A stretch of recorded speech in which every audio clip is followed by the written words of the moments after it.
In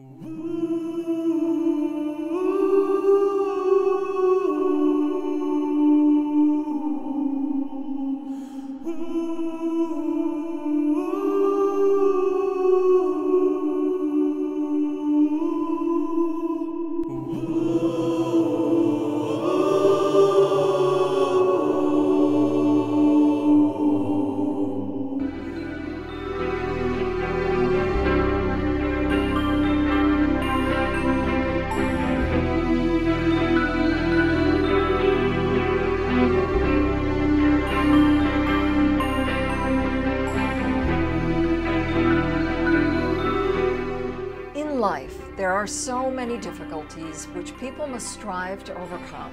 Here at the St. Therese Center, surviving is just one of the struggles that clients must go through. Under the care of Father Joseph O'Brien, a Dominican priest for the Las Vegas Catholic Diocese, he, along with his staff and volunteers, bring hope to people living with HIV and AIDS. We're going to get produce.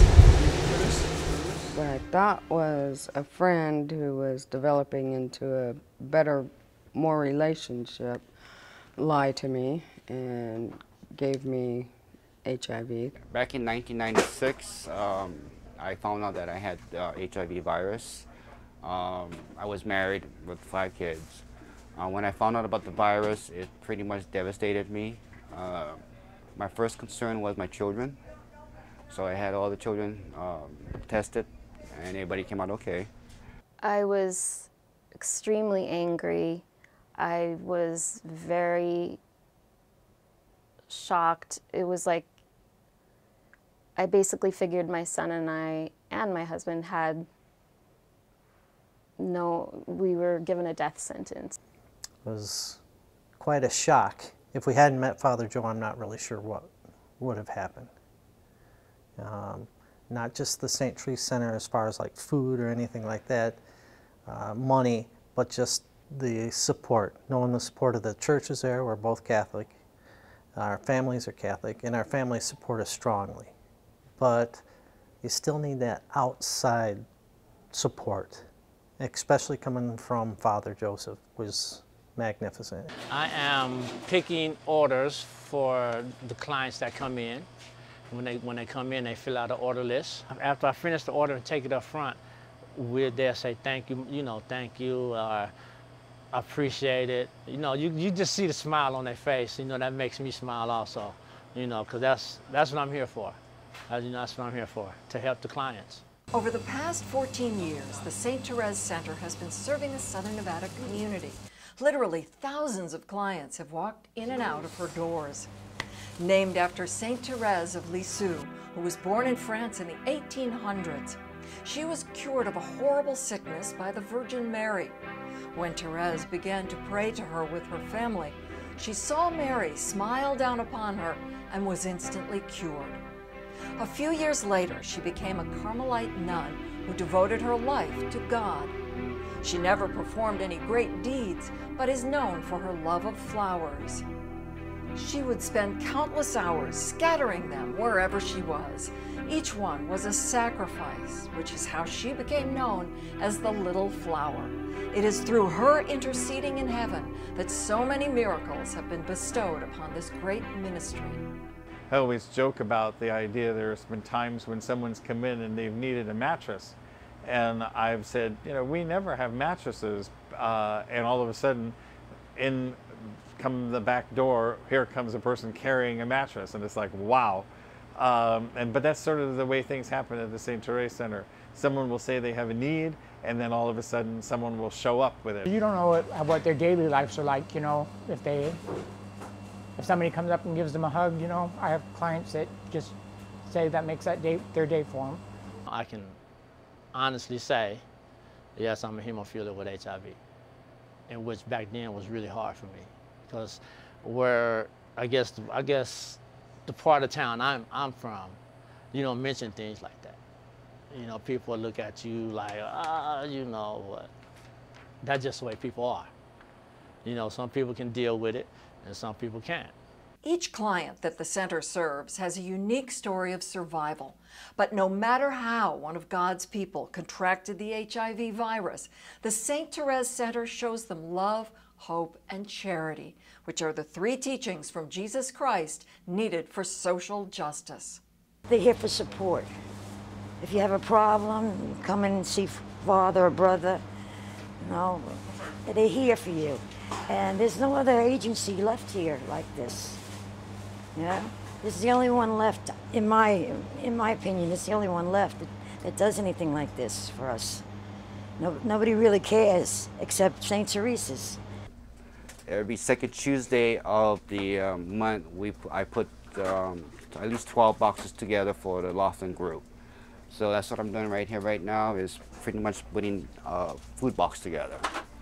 And I would say about 1 o'clock in the afternoon, and Father Joseph would take all this down to Laughlin and hand it out to the clients. The reason why, even here, is because not everybody's body is the same, and not everybody's body reacts the same to a disease like HIV or AIDS, and the same with any disease. One of the things that the St. Therese Center offers each of our clients is a tremendous source of love as they reach out and they meet the needs. And as the clients receive that love and warmth of our volunteers, it gives each and every one of them tremendous hope.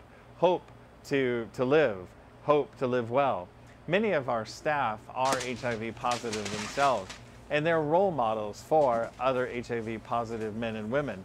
In fact, many of the clients who come in ask our staff how they're doing, how come they're doing so well, what can they do to be something similar, and many people will say, well, come and volunteer at the St. Therese Center. It will give you a tremendous life. You experience the love, and of course give you wonderful hope as well. With now 4 locations for the clients to go to for support, food, clothing, and other essentials necessary to protect a human being's dignity, the St. Therese Center is more equipped to serve Southern Nevadans. And thanks to Catholic Charities of Southern Nevada, the St. Therese Center has 2 new buildings that will help in serving the ministry of love. Located in the heart of Henderson, Nevada, will be the executive offices and a retreat center that will be used to serve the spiritual side of the St. Therese Center clients. The thing that's truly remarkable about these buildings is that we're going to move our executive offices and storage, and if we move storage, we'll be able to save a tremendous amount of money and not have to deal with spending that. We'll be able to save that money. And the other building is a retreat center. I experienced a lot of love, a lot of understanding from other people's stories. And I thought my story was bad, but my story isn't nothing compared to other stories that I heard.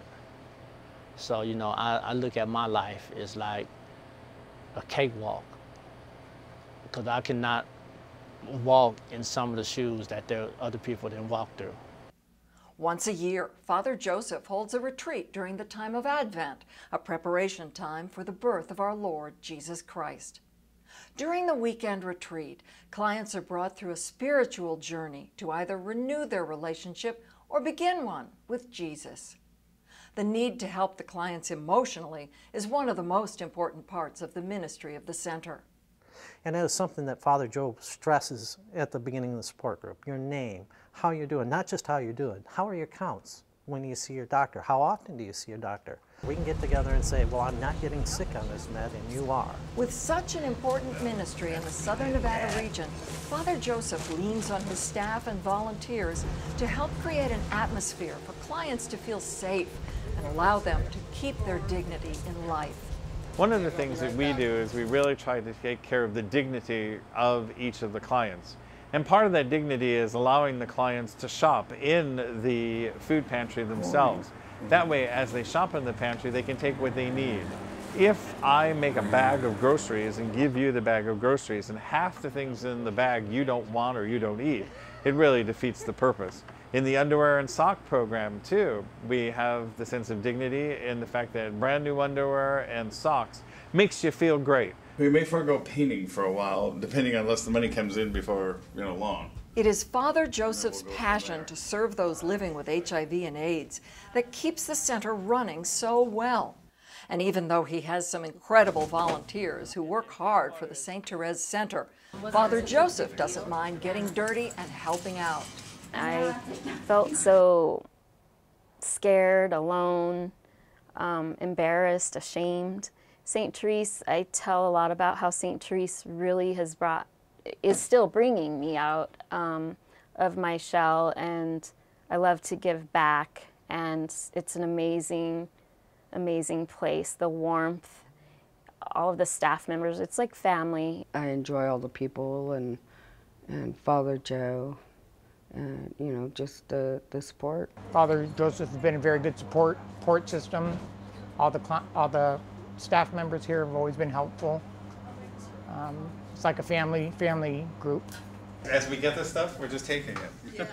If you ever get a chance to visit one of the facilities in Southern Nevada, you will encounter a loving community that promises to serve its clients humbly and without judgment. Father Joe is like an anchor to these small towns and communities out here in the desert. He keeps these people alive. He keeps these people thinking positive. And I don't think you can replace that. Not the computer can't replace that.